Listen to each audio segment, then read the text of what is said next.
कृष्णा। मैं आज ही जो बताने के लिए जा रहा हूँ गरुड़ पुराण की और गरुड़ जी महाराज जी की बारे में बताने के लिए चाहता हूँ। कल ये भक्त पूछा आप लोग गरुड़ जी के ऊपर थोड़ा सा बताना है। गरुड़ जी भगवान के वाहन है।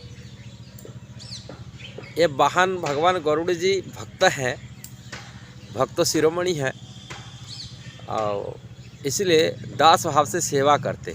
भगवान की वाहन बन के नित्य धाम में, भगवान के धाम में वैकुंठ में भी गरुड़ जी वो सेवा करते।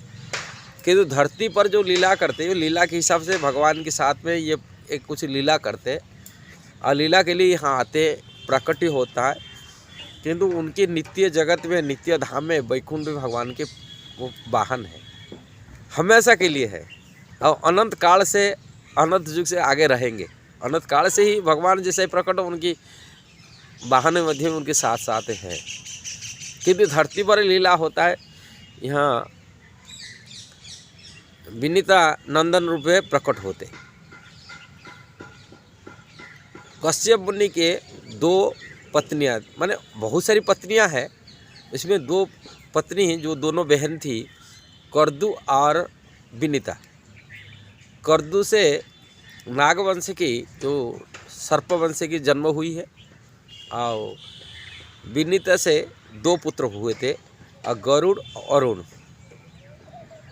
गरुड़ जी तो भगवान की सेवा में लागे और अरुण जो है सूर्य देव का रथ की सारथी है। सूर्य देव जो रथ चलता, सूर्य की जो रथ चलता है, अरुण उनका सारथी रूप में सेवा करते। ये अरुण और गरुड़। और गरुड़ जी भगवान की सेवा में, भगवान विष्णु का वाहन रूप में नित्य धाम में, वैकुंठ में सेवा में है। किंतु ये धरती पर वो भी मध्य भी भगवान की सेवा करते। और गरुड़ जी की कथा अलग अलग पुराण में, अलग अलग कथा में बहुत वर्णन है, अलग अलग गरुड़ जी को ये वर्णन है। यहाँ वृंदावन में गरुड़ जी की भी लीला हुआ है। जब भगवान यहाँ धरती पर लीला करते थे वृंदावन में, ब्रज में, तभी ग्वाला सखा लोग जो ब्रजवासी थे वो भी भगवान श्री कृष्ण को अनुरोध करते हैं, आप तो गरुड़ जी आपका वाहन है, आप गरुड़ जी ऊपर सवार है कि जाते हैं। भगवान ऐश्वर्य से दिखाते, मैं विष्णु हूँ, ऐसे सखा लोग बोलते हैं और वो भी जानते थे। और वहाँ बोले जो सखा लोग बोलते हैं, आप गरुड़ जी को एक बार बुलाओ, आप जो भी गरुड़ जी के ऊपर बैठेंगे। और सखाओं की, सखियों की, ब्रजवासियों की अनुरोध क्रम में भगवान गरुड़ जी को बुलाते हैं, बुला कर के यहाँ सवार होते। यहाँ छोटीकर में लीला हुआ था, इसलिए गरुड़ गोविंद मंदिर यहाँ स्थापन हुआ है। गरुड़ गोविंद वज्रनाभ स्थापन किए थे, तभी से गरुड़ जी सवार हुए थे भगवान गोविंद। और राधा रानी लक्ष्मी भी बने थे, उनके पीछे बैठे थे, लक्ष्मी बन कर भगवान कृष्ण विष्णु बन के बैठे। और ग्वाल सखालों को भी बैठाए, सबको बैठाए, गोपियों को बैठाए, सबके साथ सवार किए। यहाँ ऐसे ही ब्रह्म लोग को एक बार दर्शन करने, मैंने वैकुंठ दर्शन करने में भी नंद घाट में प्रार्थना किए थे। ऐसे भगवान ये गरुड़ गोविंद का लीला यह हुई। दूसरी एक ब्रज में प्रसिद्ध कथा आता है, गरुड़ जी यहाँ आकर की कालिया दह था, और कालिया दह के ऊपर जो अमृत लेके आए थे, अमृत भी यहाँ रखे थे, बैठे थे। आज भी वो वृक्ष है कालिया दह में, जो कदम के पेड़ है उसमें गरुड़ जी बैठे थे। और यहाँ सौभरी मुनि तपस्या करते थे, मैंने जमुना के अंदर में बैठ की तपस्या करते थे। और गरुड़ जी आते थे यहाँ मछली खाने के लिए।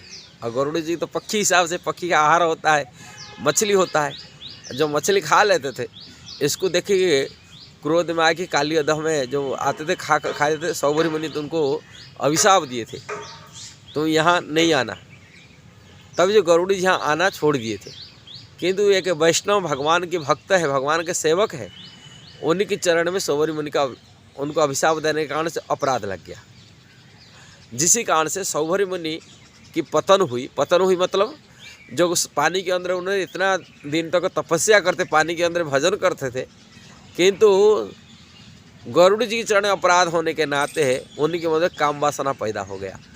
एक मछली की संसर्ग में आकर की देख कर की मछली आपस में संभव को देख कर उनके मन में पैदा हुए काम वासना, मेरे भी शादी करने का, विवाह करने का मन में आ गया सौभरी मुनि का मन में। फिर यहाँ एक राजा थे, मांधा था, जो उनकी बेटियों को शादी करे, उनको बोले मेरे को शादी कराओ। सौभरी मुनि ऐसी शादी की। इसकी कथा आता है, पुराण में आता है, गरुड़ चरण अपराध होने के नाते। गरुड़ जी यहाँ महापराक्रम बारी में अलग अलग पुराण में अलग अलग कथा में लिखा है। ये कथा गरुड़ जी के मन में भी एक ईगो अहंकार भी आ गया भगवान की सेवा करने के नाते। ये द्वारिका की लीला। गरुड़ सोचने लगे भगवान मेरे को अपना सेवक बनाया, मैं कैसे कितना श्रेष्ठ हूँ, मेरा बड़ा कर मेरा से कौन हो सकता है। मैं भगवान जहाँ बुलाते मैं जाता हूँ, उनको लेके जाता हूँ, मैं उनका वाहन बनता हूँ, उनका सवारी बना के लेके जाता हूँ, मेरा पिट्ठी पर उड़ दे।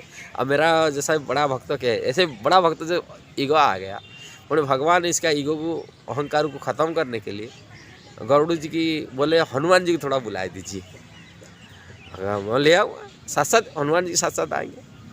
जब हनुमान जी के पास जाते हैं, हनुमान जी तब से भजन करते थे, तभी बोले अभी द्वारिकाधीश से आपको बुला रहे हैं, आप चलिए।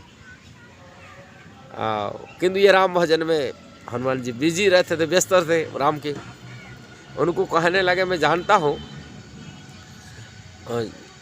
श्रीनाथ और जानकीनाथ अभेद परमात्मा न, दोनों भेद नहीं है, किंतु राम जी मेरा सर्वस्व है, मैं राम जी की शरण में आश्रित हूँ, मैं द्वारिकाधीश की शरण में नहीं जा सकता हूँ। आओ मैं तो राम जी का भजन में व्यस्त हूँ और राम जी का साथ में ही रहूँगा। मैं जानता हूँ ये दोनों अभेद है, भगवान है, किंतु मैं राम जी को छोड़ के बाहर कहाँ भी नहीं जाऊँगा, साफ साफ मना कर दिया। तो गरुड़ जी आकर के द्वारिकाधीश को बोल रहे भगवान आप ऐसा आपका बात को नहीं सुने, माने नहीं, बोलते मैं राम जी का भक्त हूँ और राम जी का छोड़ के मैं बाहर नहीं जा सकता हूँ। बोले मैं जानता हूँ, और राम निष्ठा प्रति उनकी श्रद्धा है। तभी द्वारिकाधीश बोले राम जी बुला रहे, बोलिए इस बारे बोल के लेके आना था। बोले राम जी बुला रहे। फिर जाते, फिर गरुड़ जी जाते, बोलते हनुमान जी अभी राम जी बुला रहे हैं, द्वारिकाधीश नहीं बुला रहे, राम जी बुला रहे। फिर हनुमान जी बोलते जहाँ पर राम जी है वहाँ पर मैं भी हूँ, राम जी मेरा से अलग नहीं है। तभी गरुड़ जी फिर आए नहीं, बोले जहाँ पर राम जी है मैं तो वो हूँ, यदि वो राम जी होंगे हनुमान जी तो उधर होंगे। फिर गरुड़ जी आते हैं, फिर देखते हैं, बोले ठाकुर जी आज बोलते द्वारिकाधीश जी अभी तो बोले जहाँ पर राम है मैं पर वहाँ पर हूँ, आप तो द्वारिकाधीश ही है, आपके पास तो कहाँ होंगे, वो तो राम जी जा पकड़े। तभी भगवान दिखाते वहाँ द्वारिकाधीश राम जी के स्वरूप में दिखाते। बोले हनुमान जी जो राम जी अपने को राम जी बनते हैं, बलराम जी लक्ष्मण बनते हैं, रुक्मिणी माया बनती, सीता माया बनती है, तभी हनुमान जी उनके चरण में बैठा हुए। ये देख कर कि गरुड़ जी मन में जो ईगो था, अहंकार था, बोला मेरे से श्रेष्ठ वो है, इतना निष्ठा है राम जी के प्रति, निष्ठा है राम भक्त। गरुड़ जी की अहंकार खत्म हुई, और मेरा से वो ज़्यादा श्रेष्ठ हनुमान जी। ये गरुड़ जी की लीला कथा है। ऐसे ही गरुड़ जी की अनेक जो अमृत की उनकी माता क्या था, ये सब पुराण में वर्णन है। उनकी माता विनीता अपनी बहन जो थी कद्रु की मंदिर आपस में दोनों ऐसे ही बातचीत करते करते एक समय ये जो अश्व था इंद्र को प्राप्ति हुआ था समुद्र मंथन के टाइम में। वो अश्व कैसा था, घोड़ा कैसा था, वो घोड़े की कलर के देख कर उनके अपनी बोले जो इसको ये बोले तो सफ़ेद घोड़ा था। और विनीता बोल दी, बोले नहीं नहीं विनीता वो ये घोड़ा सफ़ेद वाला नहीं था, वो तो काले रंग के था।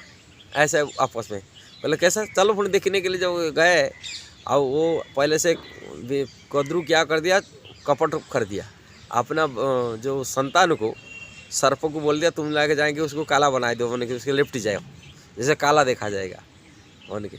उसका ऐसे ही उनकी कथा में उनकी आपस में होगा। पुणी जो हार जाएगा उनको दासी बन के रहेगा, वो विनीता की पुणी दासी से मुक्त करने के लिए पुणी ये सब कथा सब वर्ण पुराण में है। आप लोग को अच्छा तरह की आजकल तो चैनल में मिल जाता है, क्या ये मिल जाता है, ये कथा भी पढ़ सकते, सुन सकते, जान सकते। ठीक है, किंतु गरुड़ जी भगवान का कैसा प्रिय है, वह कैसा भक्त है और श्रेष्ठ है, भगवान के नित्य धाम में सेवक है। यहाँ नहीं है कबड़ा, इधर नहीं, यहाँ तो ऐसा लीला, किंतु नित्य जगत में नित्य पार्षद परिकर है। वो गरुड़ जी परिकर रूप में वैकुंठ में सेवा करते हैं नित्य हमेशा, यहाँ धरती पर उनका लीला। यदि आपको सही लगा उस जरूर सब्सक्राइब करना, लाइक कमेंट देना। हरे कृष्ण।